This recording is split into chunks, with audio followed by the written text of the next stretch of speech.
So August the 2nd, 2024 marked the very last day of Skip Bayless at FS1. And for many weeks, we've been telling you that this was coming.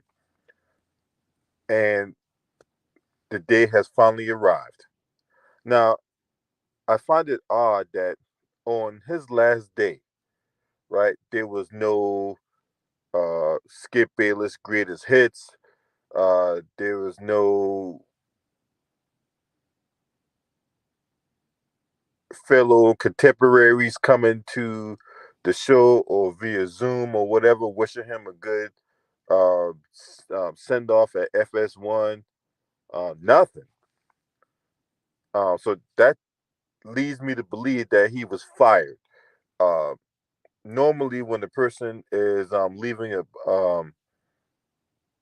a network, especially after as long as he's been there. I mean, dude's been there for like 8 years now, right? Because he got there around the fall of 2016. And throughout the years he's been there, you would think that, hey, this is last day. We're gonna give him a proper send off. We're going to, have everybody come in and give Skip Bayless some well wishes, and that he's gonna go on and do something new, do something great. But he doesn't get that. He didn't get that because he burned so many bridges along the way. When he was at ESPN, when he left the ESPN, they couldn't wait till he left. The amount of contemporaries that was trashing him when he was there, and when the report came out that Skip Bayless was leaving FS1, or more like got fired from FS1, that there was going to be interest from ESPN, his former employer. And I was one of the first ones to tell you that there wasn't going to be any interest from ESPN, considering that the talent that they have there and how he was when he was there, and the backstage or behind the scenes um, issues that left a bad taste in people's mouths. So there was no Skip Bayless reunion at ESPN. I called that out from the jump. If you listen to me, you be the first to know. If you wait for the white media, you be the last to know. In the words of Professor Black Truth, right?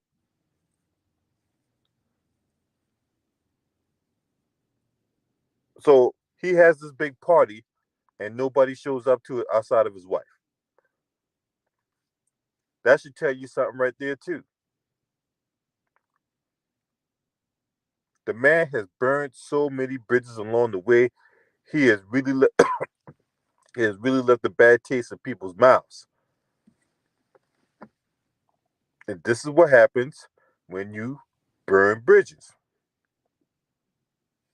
This is what happens when you call yourself trying to be bigger than everybody else.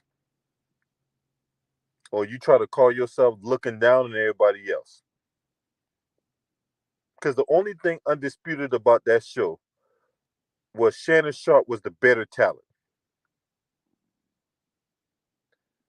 And the way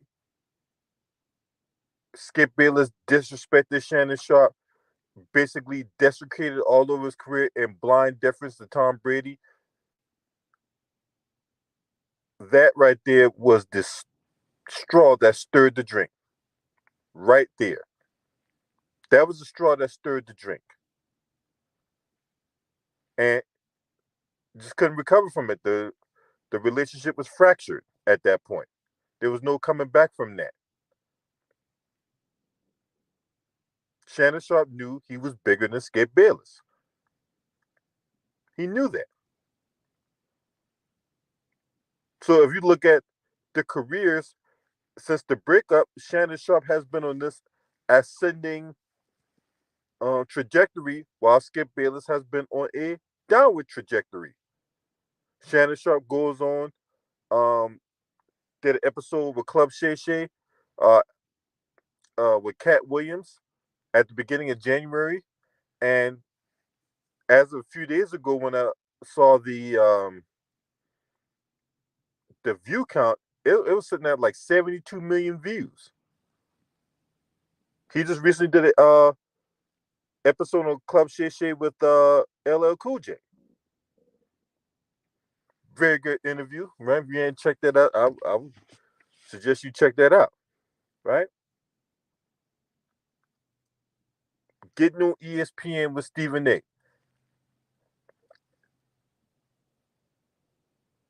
Just inked a brand new deal with ESPN recently. So when you factor all that in, Shannon Sharp has been on this ascending trajectory throughout his media career. Meanwhile, Skip Bayless has his own show on YouTube, and that is struggling to generate any kind of traction. Now, despite John Edward Bayless II being on these national platform, right? What's up, Crawford Experience? Salute to you. Despite him being on this platform, right, that you can see him every day on national TV starting at 9:30, right? And he still can't get any traction. He still couldn't get no view count on YouTube.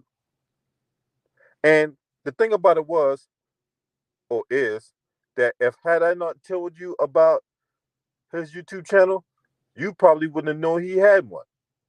That's how irrelevant he is.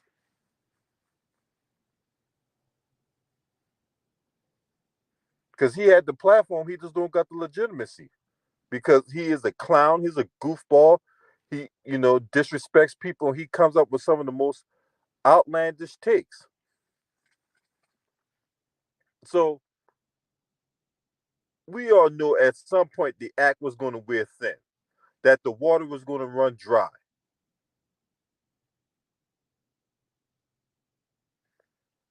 Now, he doesn't say what other opportunities there is because, in my opinion, in my estimation, reading the tea leaves, I don't really think there is any other opportunities out there. Who's going to take them outside of, a right wing toilet, maybe like a Glenn Beck, maybe like a fucking Clay Travis or some shit. But other than that, I don't see no mainstream media outlet taking him. You know, ESPN already said no. I don't see him going to NBC. I don't see no other mainstream media outlet taking him.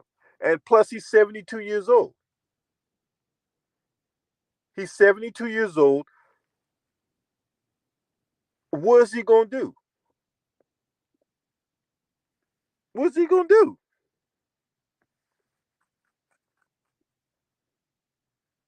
And then it's not like he was a ratings man. Fox Sports was paying this man $8 million a year. And he couldn't even get 50,000 viewers on a goddamn national syndicated TV show. Monday through Friday.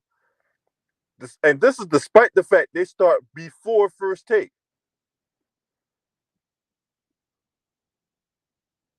So how you start before your competitor and then you still get your ass beat by your competitor? Make it make sense.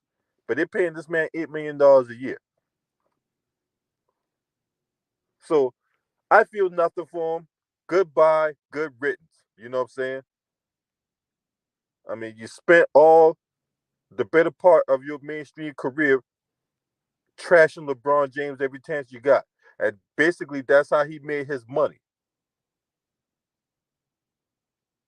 He can sit up here, play Monday morning quarterback, live vicariously through these athletes, more specifically LeBron James, trash him every chance he gets, despite LeBron James putting up these monster performances or whatever like that, because he has to be the contrarian. He has to be the star of the show. Well, guess what? It's a tied act. And you got to go somewhere else with that shit. Get your YouTube channel off the ground. I won't be watching. I won't be checking for you. So, anyway, you guys let me know what y'all think about this. If you're not subscribing to this channel, make sure you hit the subscribe button, hit the like button, and share these videos on your social media platforms. Last but definitely not least, shouts out to the LDBC. This your man. Scream at me. Ho!